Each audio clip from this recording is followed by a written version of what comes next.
Everybody, anybody? Morning, Governor. Good morning, good morning.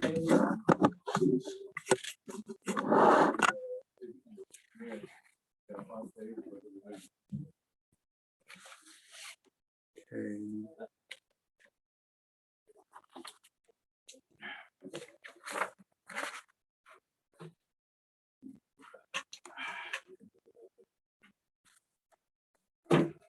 You guys are lucky. I gave you, leaving you with short dapping. You see that? Compared to the long, right?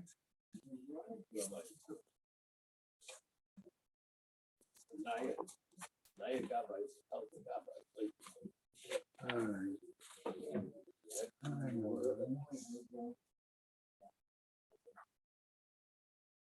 I must say, my wife was very appreciative of the input of everybody regarding a tzedakah pushka. Then you significantly exaggerated it in the telling.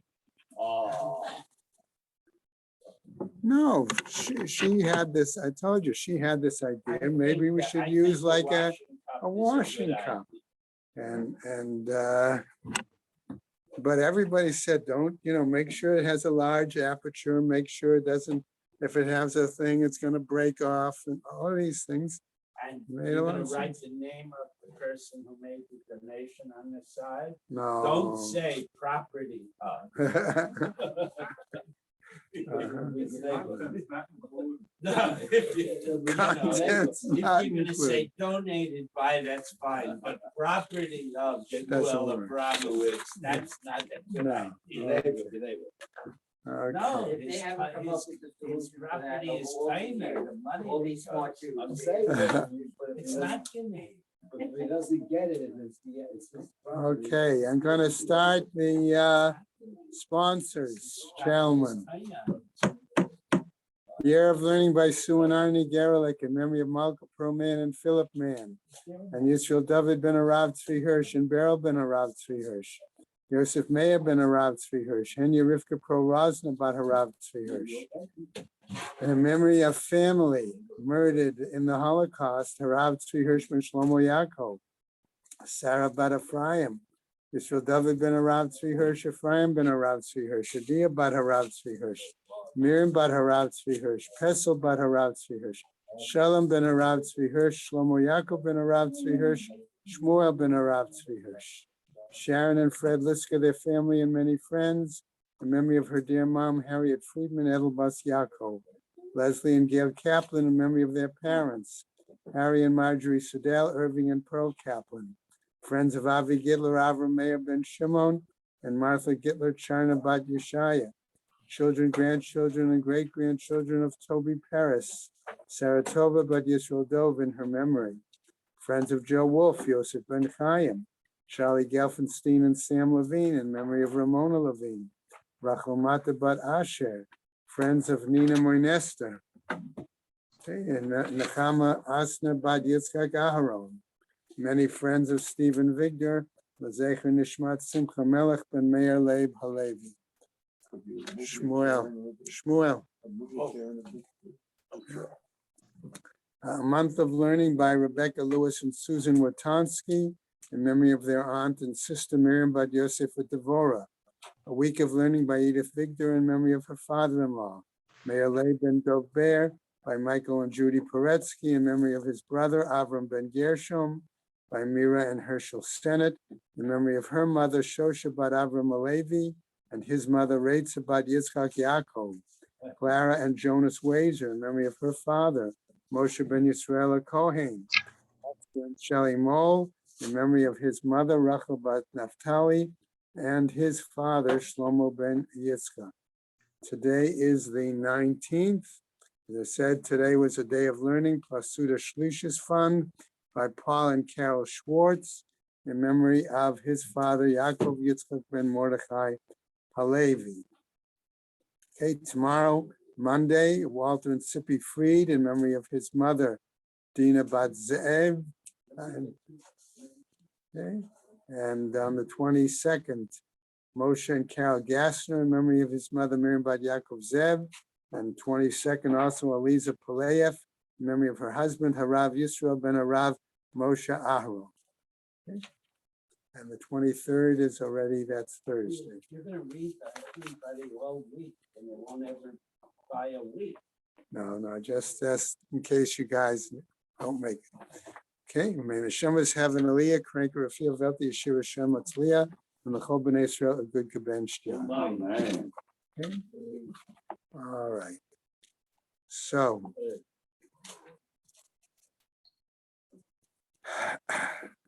I'm gonna have a start on the bottom of Vav Amud Beis. Okay.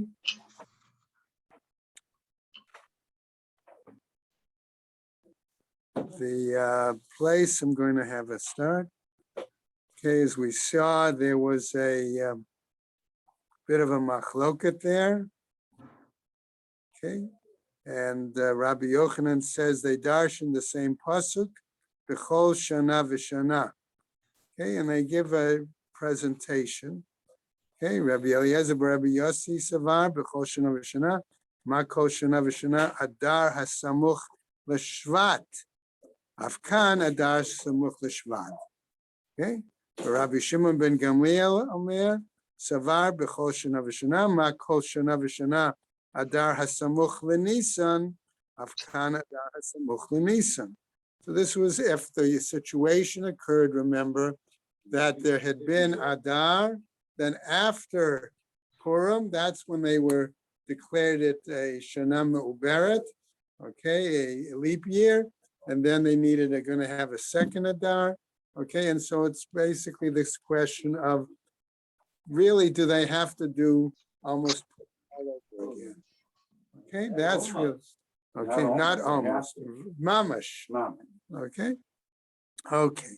All right, so then we saw Bishlema said Rabbi Elazar Rabbi Yossi Mr. Berden Tama the Ein Ma'avirin al HaMitzvot. Why? It's his logical explanation.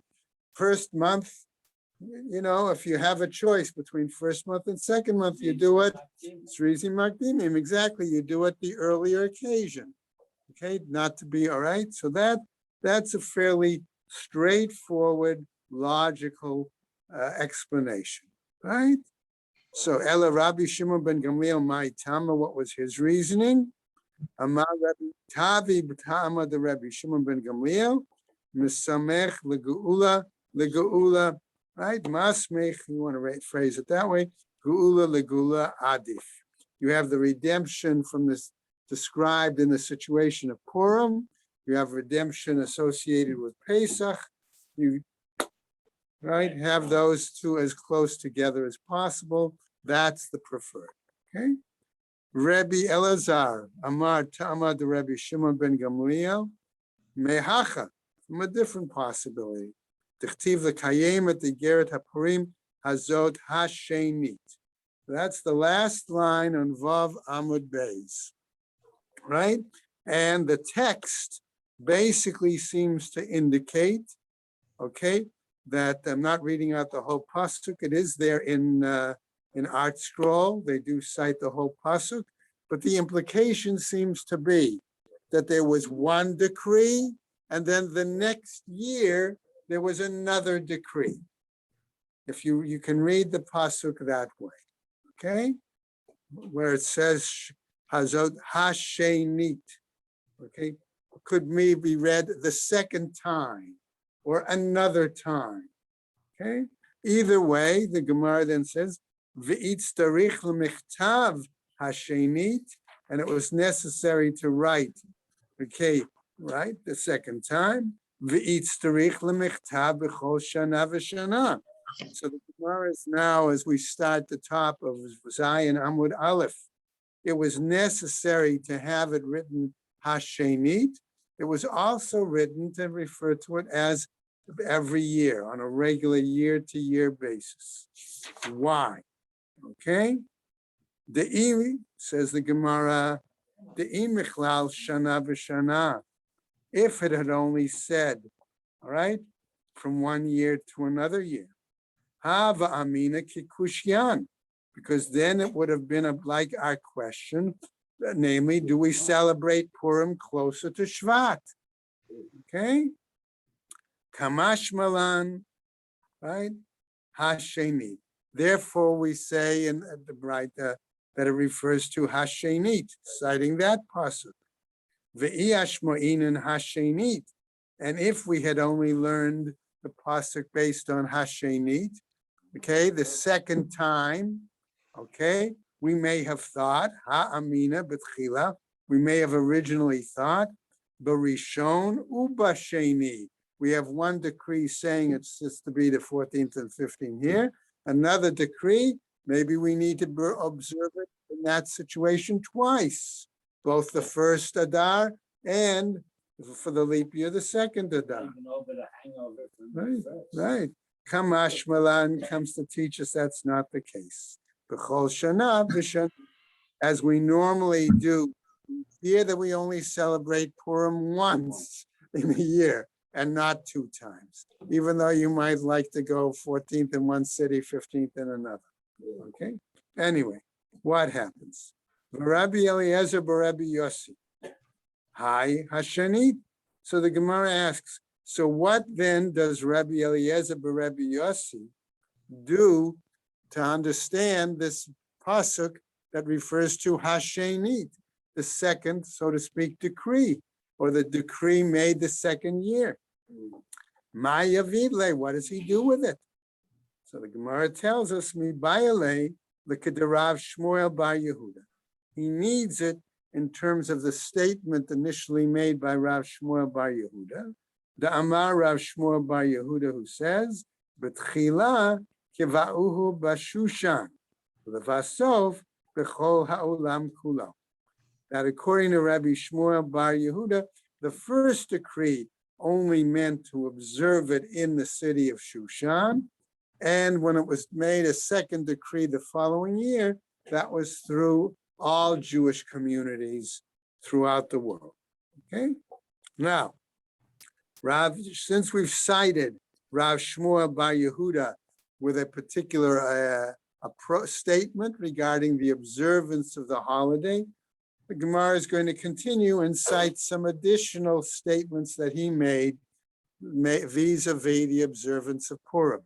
Okay, what does he say? Amar Rav Shmuel Bar Yehuda, right? Shalcha lehem Esther lechachamim kivauni ledorot.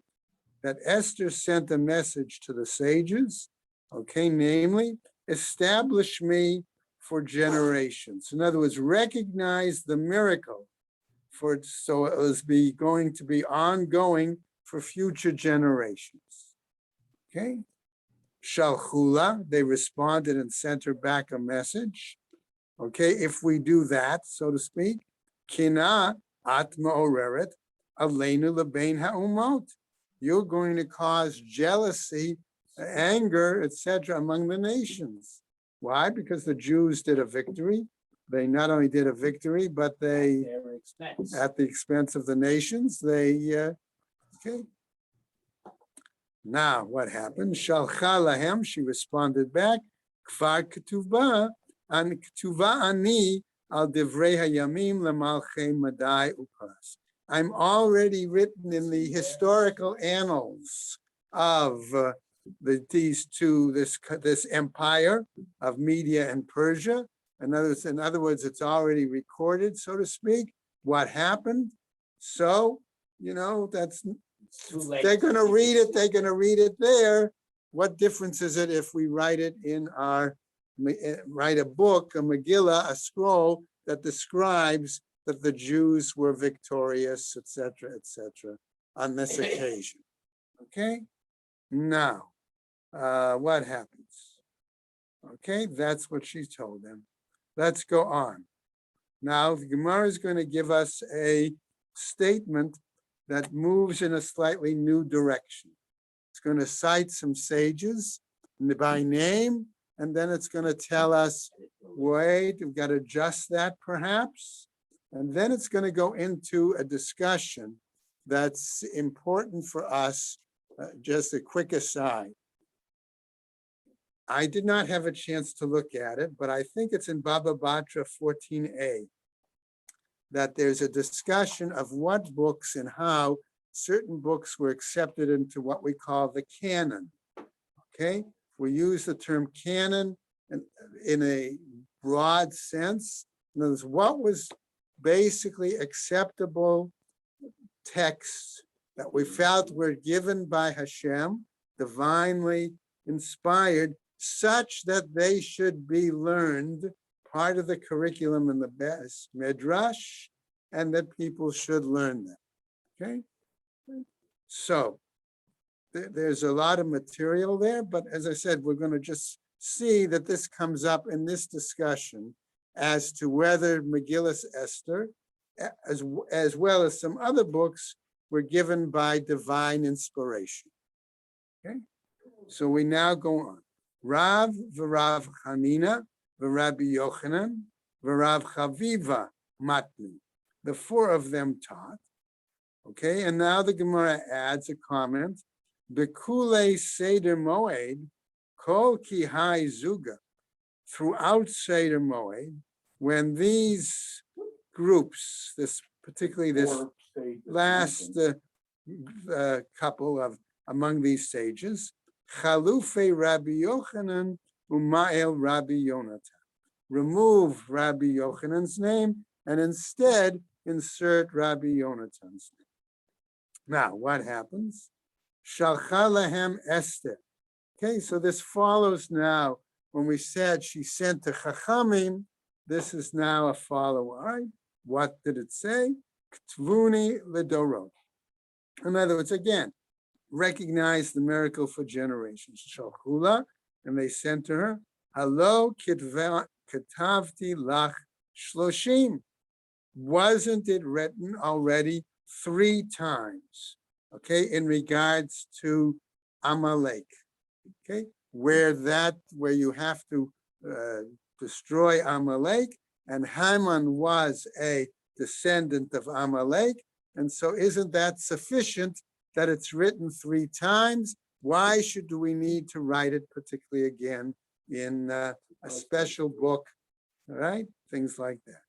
Shlishim velo revaim.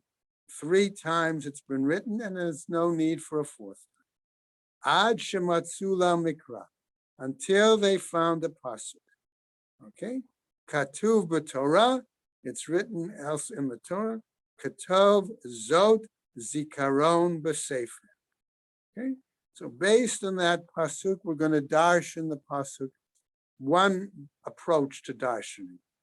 Zot, when it says this, Masha Katuv Khan, what's written here in Sefer Shmot. That's the first example. Uba Mishnah Torah, and in Dvarim. Okay, so that's one case. 2 places where it refers to it in the Torah. Zikaron, Masha Katuv Ben V'im, where it's referred to in books of the prophets. B'Sefer, Masha Katuv b'Megillah, and therefore that would be able to justify to write it in the right Megillat Esther. But the Gemara tells us Ketana'ai, but there's a machloket Tanaim. Okay, and now the Gemara is going to spell out for us what that machloket is. Right? Namely, Ketav Zot, where it says write this, Masha Katuv Khan. Again, where it refers to the example pasuk in Shmot. Zikaron, Masha Katuv b'Mishnah Torah, where it refers to it in Dvarim. Third, b'Sefer, Masha Katuv b'Nevi'im, right, in prophets. Divrei Rabbi Yoshua. That's the order. So Rabbi Yoshua would say, hey, you got it 3 times, you don't need the 4th. Okay. However, Rabbi Eliezer Hamodai says as follows: Ketav Zot, when it's written here, or this really, Masha Katuv Khan, Uber Mishnah Torah. What's written here in Shmot and in Dvarim. Second example, Zichron, Masha Katuv Ben V'im, where it's written in the prophets. B'Sefer, in regards to the book, Masha Katuv b'Megillah, in the scroll of Esther. Now, Amar Rav Yehuda, Amar Shmuel. Okay, now here we get to this whole question of the sacred quality, the divine inspiration of the book. Okay, and the Gemara is going to present an argument that said certain verses in the book of Megillah could not have been written were it not for a result of it being divine inspiration. Okay, and here we go. Amar Rav Yehuda Amar Shmuel is the argument. Esther eina mitama et hayadayim. The book of Esther does not defile the hands. In other words, it is not considered to be part of divine inspiration. Okay, you want to make a quick comment? Yeah, there are certain requirements how this Kodesh have to be written on cloth in Ashuris with the scratched line that's on the page. Esther must be written that way. So you could have a Havamina that there's a takana, you can't, that a Sefer Torah, for example, is Metame Yadayim. Since the Megillah is written in the exact same way, you could have a Havamina that it would be Metame also. But if it's not Kisvei Kodesh, then it's just a coincidence that it's written in Shuris, etc. Okay, all right. The Art Scroll didn't bring that though, I don't think. No, that's fine. I appreciate the okay. But I had a chance to look both at Art Scroll and at Koran because I wanted to clarify this issue. Okay? Amar Rav Yehuda Shmuel Esther eina mitama et hayadayim. In other words, Esther should not be considered on the same level of Kedusha as other books that are included in the curriculum and in the what we would call the canon because of that. All right? Lamemra, de Savar Shmuel Esther Lav Baruach HaKodesh Ne'amra. Does this seem to imply that Shmuel is of the opinion that the book of Esther was not written divinely inspired? And here we're going to see now. V'ha'amar Shmuel. But did not Shmuel say Esther Baruach HaKodesh Ne'amra? Didn't he say elsewhere that Esther was written through divine inspiration? Ne'emra likrot v'lo ne'emra liktov. That said it was written divine inspiration, that it should be read, but not necessarily written. But the Gemara is part of Torah about that. Right. So Mei Tivei. We're going to challenge that with the following bright. Rabbi Meir Omer. Now notice how we're going to see this. He cites the following. Kohelet eino mitameet hayadayim. This is another book. There's a question of whether it should have been part of the curriculum and part of the canon. Book of Kohelet, right? Umachloket bashir hashirim. And there's an argument regarding Song of Songs, okay? And I'm pretty sure, as I said, I think it's Baba Batra 14a that has a long couple of on this. Rabbi Yossi Omer, says Rabbi Yossi, Shir Hashirim Mitameet Hayadayim. Rabbi Yossi disagrees and says, no, it is part of the curriculum and canon, right? Umachloket b'Kohelet. No, and Kohelet is where there's a problem. There's no difference of opinion. Rabbi Shimon Omer, third opinion. Kohelet mikule Beit Shammai umichumrei Beit Hillel. Kohelet, when they met up in the attic there and they had that discussion, and Beit Shammai overruled by 18 items what was appropriate. This was an example. And Okay. Tumas Yadayim was in among those. Yeah. But one of the interesting things is that some of the Megillahs by the Spartan are not read in the shul, in the basic messes. It's Yeah. not at home. Okay. Okay, umechumrei Beit Hillel. Aval Ruth, Book of Ruth, V'shir Hashirim, Song of Songs, Ve'Esther, Mitamin et Hayadayim. These are three Megillas read on Right. holidays.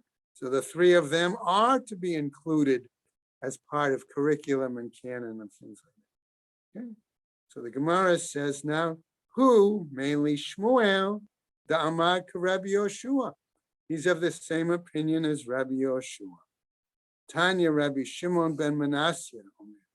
And a Braita teaches that Rabbi Shimon ben Manasseh says as follows: Kohelet eino matamei et hayadayim mipnei shechachmato shel Shlomo hi. Okay, it's his own, right? It's his own proverbs, let's say. Okay, it wasn't divinely inspired. Amrulo, and they said to him, V'chizo bilvad, only that. Amar, and it says, V'halo kvar ne'amar. Okay, but isn't it said elsewhere? Vaydaber shloshet alafim mashal, that he said 3,000 parables, right? Va'omer al tosef al dvarav, but it says don't add to his words. In other words, therefore you don't add must mean that they were divinely inspired to him. Mai va'omer, what does it mean? And it says, v'chitema, if you want to say, mema, that it was said, tu va'amar, maybe he said more. The ibai ichtam, and if he wanted some were written, v'dai by lo ichtav, and certainly there maybe was some that he didn't want written. Okay, so that left a question about that Mishlei. All right, what happens next? Tashma, another Braita. We have a pasuk that says al tosef devara, al devarav, don't add towards words. Tanya Rabbi Eliezer Omer, it's Braita says, Rabbi Eliezer says, Esther Baruch HaKodesh Ne'emra. No, the fact that it says al tosef means that Shlomo said, don't put my own stuff in my Only books, put what was put the divine stuff. Yeah. That's period paragraph. And Period. now we're going back. All right, new piece. So what happens? Okay, so it says, okay, Tanya Rabbi Eliezer Omer, Esther Baruch HaKodesh Ne'emra. That book of Esther was written with divine inspiration. Why? I'm going to give us now some of these psukim from Esther.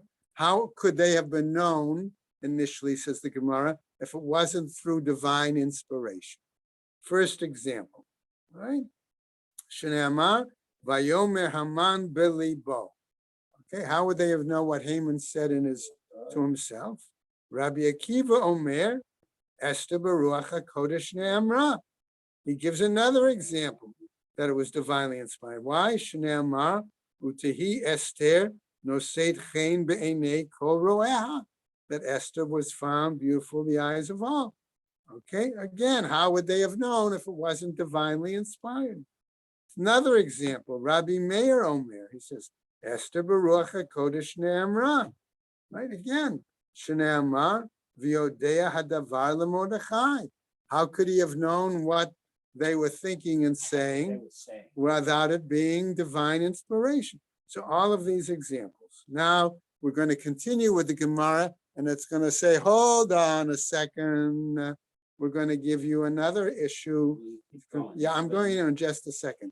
The Gemara is going to give us another example, and then it's going to challenge these examples. Let's see. Okay, so what happens? Rabbi Yossi ben Durmaskit, okay, probably Damascus, said as follows: Omer, Esther Baruch HaKodesh Ne'amra. Again, another example that it was divinely inspired. Shne'amar ubabiza lo shalchu et yadam, that they didn't take any booty. Amar Shmuel. Here now we're going to get to a ultimate, so to speak, clarification that it had to be divine inspiration. Namely the following. I havai hatam, if I were there, says Shmuel, hava amina milta, I would have said something da'adifi mekuhu. That's to be preferred among all these other arguments, all these other proofs. Shneamar kimu v'kiblu. Namely, they took it and they accepted it. Kimu lamala. Now here's his drasha Shmuel. They accepted it on high. In other words, the divine court in heaven, right? V'kiblu shekiblu lamata. What they accepted below in the human court. Okay? Now, Amar Rava, says Rava, the kulhu idlahu pircha. For all those other proofs, we'll say, there is a refutation, a flaw, except levar midishmuel, the litle pircha, whereas for him, there is no refutation, no flaw, right? The Rabbi Eliezer, according to Rabbi Eliezer's view, Sivarahu, it's a matter of logic.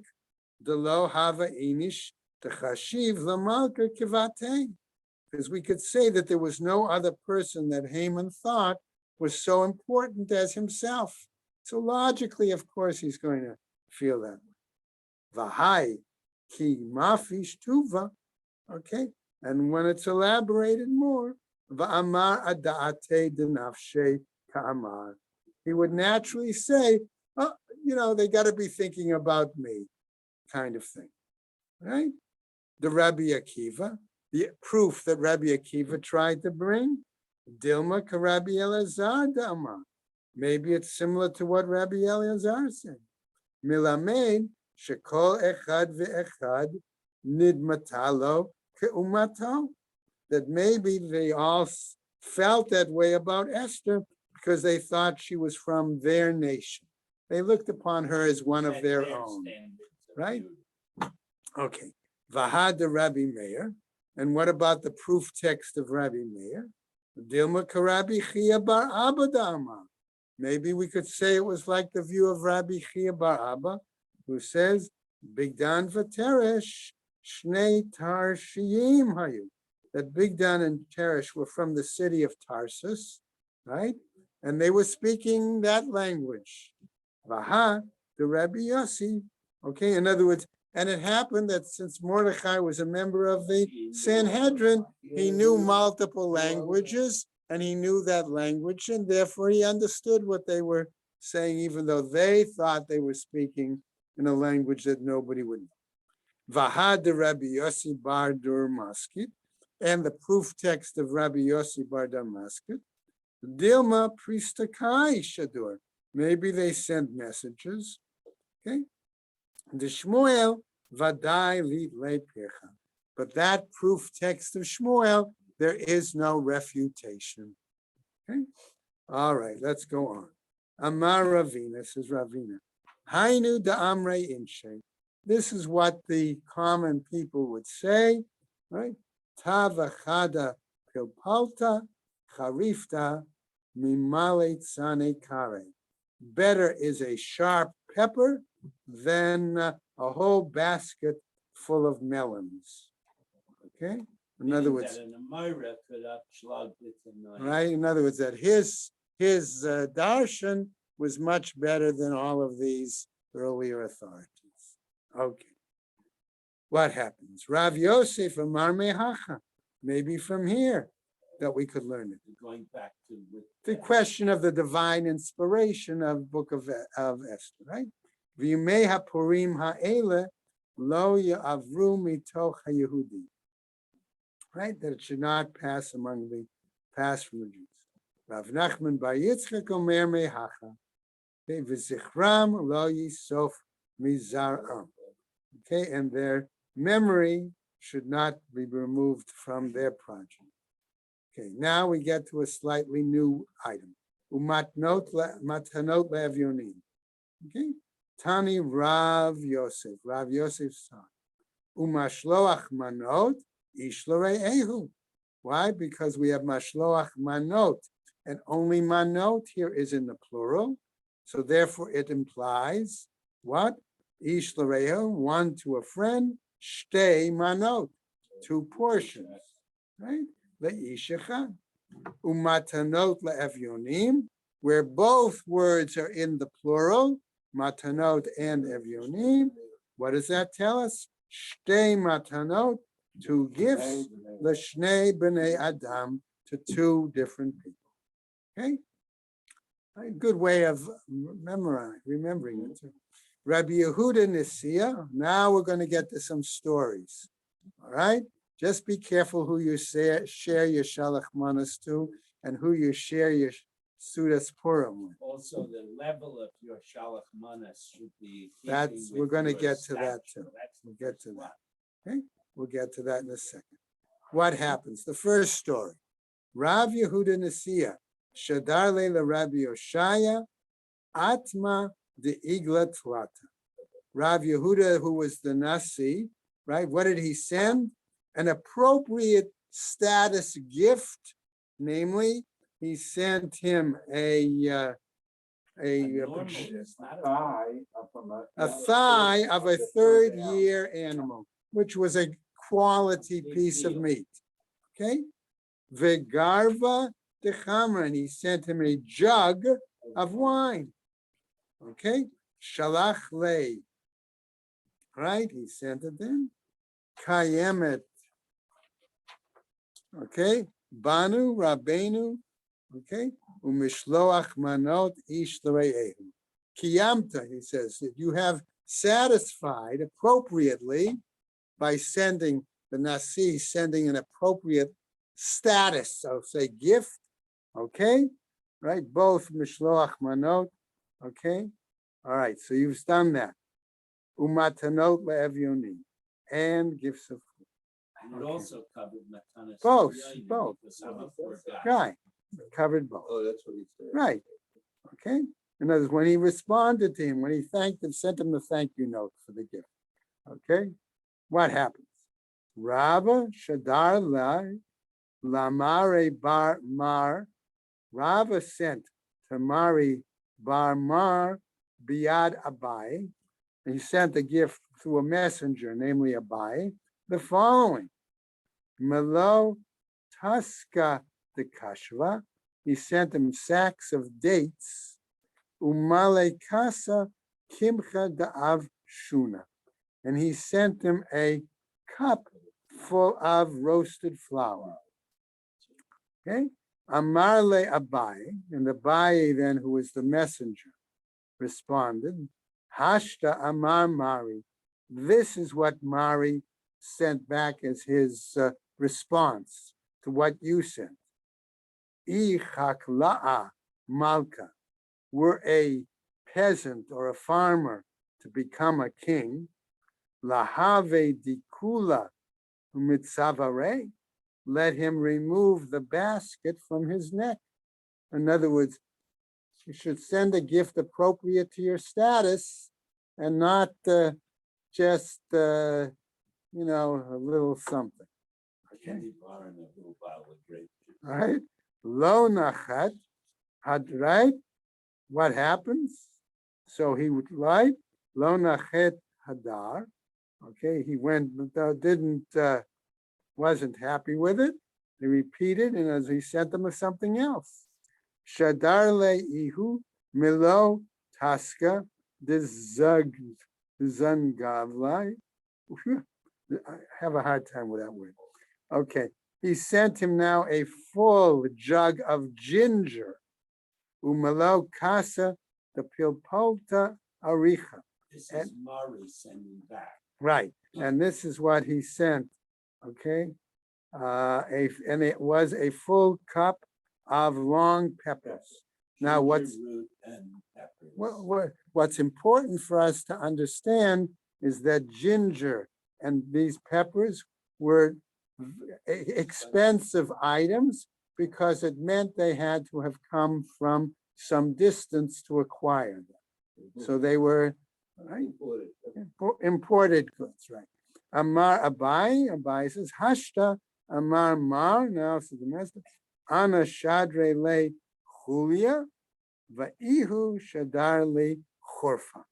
He says, I sent him something sweet, and he sent something sharp or pungent.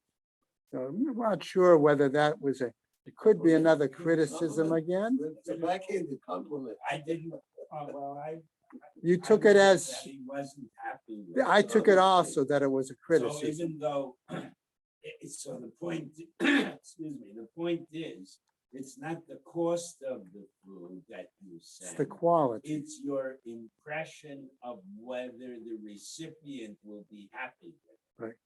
Amar Abai, all right, so what happened? Amar Abai, Kinafke mi bein mar. Abai is going to tell another story. Kinafke mi bein mar hava savannah. When I left the house of the master, who was Abai's master? Rabba. Okay, I was satiated, I was filled. And then he went to Mari. But what happened? Kimatai lahatam. When I came there, in other words, Tamari's house, Krevule shitin sai, the shitin mine kadera. They brought me 60 plates of 60 different kinds of foods. Va'achle baho shitin pluge. And I ate from them 60 pieces. In other words, I took a piece from each one of those plates. All right? Ubishula batraita. And the last plate, the last food item, havu karule tzli kedar. And the last one was pot roast. Okay? Ubai lemichas saabatra. And I wanted even to eat the plate after that. Not in English. It was so good. I licked the plate. Okay. Amar Abai, says Abai, Hainu da Amre Inshe. This is what people therefore say, the common people, Kafin Anya Velo Yada, that the poor is hungry and they don't even know it. Okay. Inami, or what else? Ravcha Levasima Shchiach. Okay, that there is always room for dessert. There's always room for jello. All right, that's the case. So something sweet. Abai bar Avin, Rabbi Chanina bar Avin. Here we're going to get to another story of people sharing their Sudas Purim. And the warning is don't get too drunk, guys. Abai says, right? Bar Avin, and Rabbi Chanina bar Avin, they would exchange meals one and another. Okay, but now listen to the following. Amar Rava Mechayev Inish Levasume Papuria. He says a person is obligated to become intoxicated on Purim. Why or how?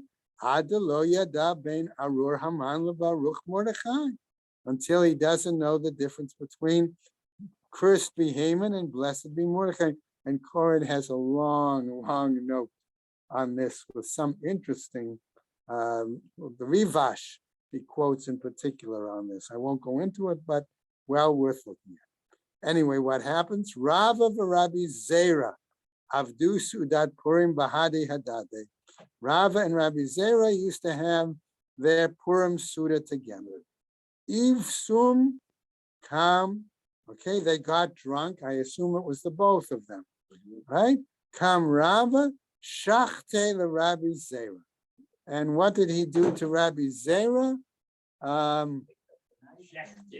Well, that was one explanation. That's the plain pashtus. He at least wounded him. Okay. What was interesting is a note from the Rivash here again, who said what he did is he wound up strangling him. Okay, and that's why they referred to Shechita, because where did he strangle him? At his neck. Okay, which would be the place of Shechita.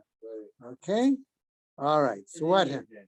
In any event, okay, Lemachar, the next day, what happened, right? Right? Lemachar, by Rachme va'echye. The next day he prayed for mercy and he revived him. Okay, the Shana, the next year. Okay, Amarle, he said to him, Nite mar v'na'avid su'uda purim bahadi hadadi. Hey, you want to come to my house and we'll have Purim Suda again together? Amarle, he said to him, Lo b'chol sha'ata v'sha'ata mitrachesh nesa. A miracle doesn't happen every every time. So Great story. they learned this as a refutation of the get drunk. Oh, right. Okay. Right. To tell them don't get so drunk. Okay. Right. Amar Rava says, don't get so drunk. Raz says, Rava, Sudat Purim sha'achla b'layla lo yetza yedei chovato. If one eats their Purim Suda at night, they have not fulfilled their obligation. My Tama, what's the reasoning? It says, Yemei mishteh v'simcha k'tiv. That it's written the days of happiness and joy, of feasting and joy. Rav Ashi, Havayativ Kame de Rav Kahana. And there was an incident where Rav Ashi was sitting with Rav Kahana. Naga V'lo Atu Rabbanan. It was getting late, and the rabbis weren't coming. Amarle, and he said to him, "My Tama Lao Atu Rabbanan. What's the reason the rabbis aren't coming? Dilma Tride Basudat Purim. Maybe they are delayed because they are enjoying their Purim Suda too much." Amarle, he said to them, "V'lo hava efshar lemichla ba'orta. Wouldn't it be possible for them to eat it at night?" Amarle, he said to them, "Lo shami aleim lamar. Ha da amar Rava Sudat Purim shach labriut shachla v'leilia lo yetza yedei chavato." Didn't the master learn what was taught, okay, by Rava, that regarding the Purim Suda, eating it at night, one doesn't fulfill his obligation? Amarle, he responded to him, Amar Rava Hachi, or Rava said that? Amarle in, or he said yes. Okay, Tana mine, Arba'in Zimnin, V'dami le Kiman de Manach Bekise. He repeated that lesson 40 times, and it was like somebody put money in his pocket. Okay, in other words, it became well familiar with it. Okay, Mishnah, our new Mishnah. We're doing okay time. Ein ben Yom Tov l'Shabbat ela ochel nefesh bilvad. According to this Mishnah, the only difference between a Shabbos and a Yontif is food related. Food related. Okay, so now we're going to ask an interesting question. What about food preparation? Okay, let's see. Gemara tells us, Hala inyan machshirei ochel nefesh. Okay, this is in regards to the whole question of food preparation. Zev v'zeh shavi. These are all, both of them, Yom Shabbat and Yom Tov are equal. Matnitin de lo Rebbe Yehuda. Then our Mishnah cannot be according to Rebbe Yehuda, the Tanya, because we have a Braita that teaches as follows: Ein ben Yom Tov l'Shabbat ela ochel nefesh. That there is no difference, says the Braita, between a Yontif and Shabbos, except for dealing with foodstuffs.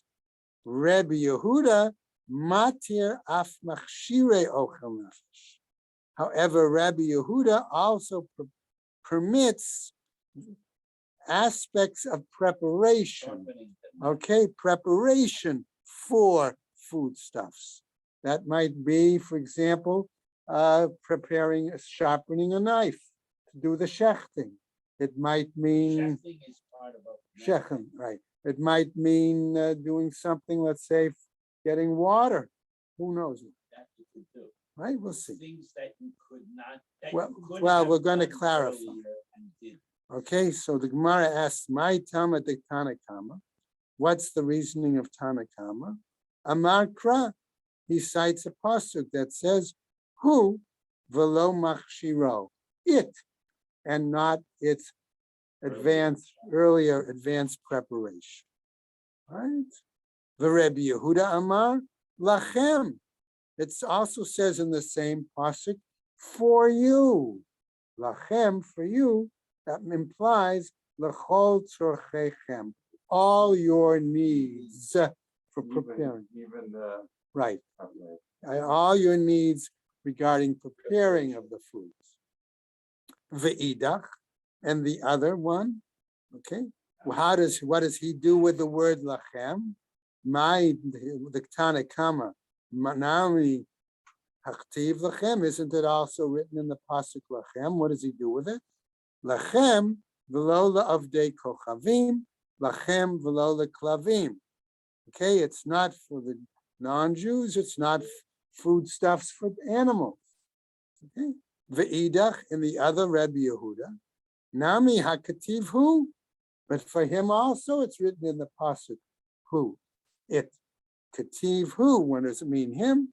Hu kativ lachem, and it's also written for you. Kan b'machshirin she'efshar la'asotan me'erev yom tov. It's for those preparations that you're able to do in advance of, in preparation of Yom Tov. Kan b'machshirin she'efshar la'asotan me'erev yom tov. And here, those advanced preparations that you are not able to do in advance of Yom Tov. Okay, new Mishnah. Matnitin.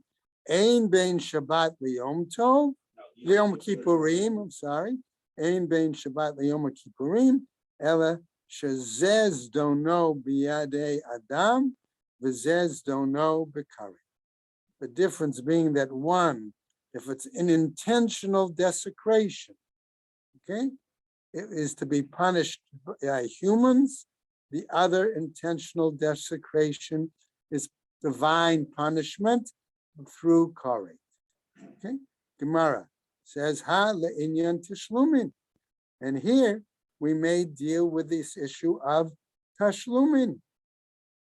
Namely, Zev v'zeh shavim. They both seem to be equal, Shabbat and Yom Kippur. Mani matnitin. Then according to whom is our Mishnah? Rabbi Nechunya ben HaKanehi. It may be according to Rabbi Nechunya ben HaKaneh. The Tanya has taught in the Braita by Rabbi Nechunya ben HaKaneh, Haya oseh et Yom HaKippurim kishabbat l'tashlumin, that one could do Yom Kippur like Shabbos regarding tashlumin. Okay, what do we want to point out? Hold on. Ma Shabbat mitchayev b'nafsho upatur min hatashlumin, whereas a Zadon act regarding tashlumin, right, puts one in life threatened, okay, and is exempt from payment. In other words, if one does an act and that act is Zadon, is committed in an intentional desecration, he's going to be punished by heaven, even though the act may also have a financial element that's right. He is right. So but the point is, because he's going to be punished with a death penalty, he's exempt from the financial, okay, payment. All right, that's the point. Af Yom Kippurim mitchayev b'nafsho upatur min hatashlumin. So likewise, regarding a Zadon on Yom Kippur, he would be exempt, he would be subject to death penalty, but we're exempt from any payment. T'nan hatam, but we have a Mishnah that teaches there as follows, right? Kol chayve kritut, when we have a situation that somebody is subject to karet, shelaku, and that person received malchus, okay, flogging, niftaru midei kritatan. He becomes exempt from the punishment of karet. Shneamar, as it says, v'nikla achicha la'einecha, that he's flogged your brother before you in your eyes. Kevan shelaka harehu ke'achicha. Once he's been flogged, he's like your brother. In other words, he's back to being a parallel person, parallel standing as the other. Divrei Rebbe. That's the view of Rebbe Chanina, Myonya ben Gamliel. Okay, now, Amar Rabbi Yochanan says as follows: Chalukin alav Chaverav al Rabbi Hananya ben Gamliel. The colleagues disagreed with Rabbi Hananya ben Gamliel on this issue. Amar Rava, Amar Amre be Rav, and Rava says, as well as the Academy of Rav, Tanina, we learned as follows: Ein bein Yom HaKippur l'Shabbat ela shezez dono b'dei Adam v'zez dono b'ikaret. That there's no difference between Yom Kippur and Shabbos, except in an intentional, again, desecration. One is dealt with the hands of humans, and one is dealt through karet, right? Ve'im ita. Okay, and if you take the view of Rabbi Hananya ben Gamliel, idi ve'idi bidei adamhi, then both of these would be by human recourse. Amar Rav Nachman, says Rav Nachman, ha mani, then according to whom is it? Rabbi Yitzchaki. It's according to Rabbi Yitzchak.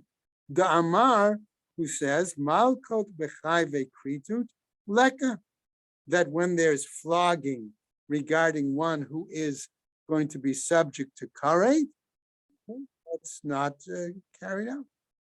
In other words, he doesn't get karet. He doesn't get Malchus. Doesn't He get gets Malchus, the- he yeah, gets- Malchus, he gets the Korah. Okay, Then it can't. Right. If So that, it doesn't so exempt him. therefore, Mana is in error, he Who is- still doesn't get Malchus. He doesn't get the Malchus, he get karet Korah. being the So higher therefore, the punishment. Mishnah's difference between Yom Kippur and Shabbos stands that If that's the the case. other Mishnah. And we're going to see it now in the next piece. The Tanya is taught in a Braita, Rabbi Yitzchak Omer, Chai ve'kritut, right? Bichlal hayu, right? That we see an example with regarding subject punishments of karet. For example, when it lists all of the prohibited relationships, okay, like incest, for example, all right? What happens? V'lama yatzat karet ba'achoto. So why then, with the example of one case of the sister, did that exempt karet?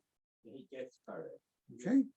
Okay, leduna b'karet v'lo b'malko. In order to judge it with karet and not with flogging. What with malchus? Rav Ashi Omer afilu tema rabbanan. Rav Ashi says you could even say this applies to the view of the rabbis. Why? Because zeh, regarding Shabbat, ikars dono bidei adam. That essence, okay, any intentional desecration is handled, right, by human sources. V'zeh Yom Kippur, ikars dono bihikaret. Okay? And therefore, and if flogged, he then would be exempt from karet in that case. And we'll stop there and let tomorrow start with the new Mishnah on Chet Amud Aleph. Okay? Say them the shalom. Okay. Those of you who are tripping tomorrow.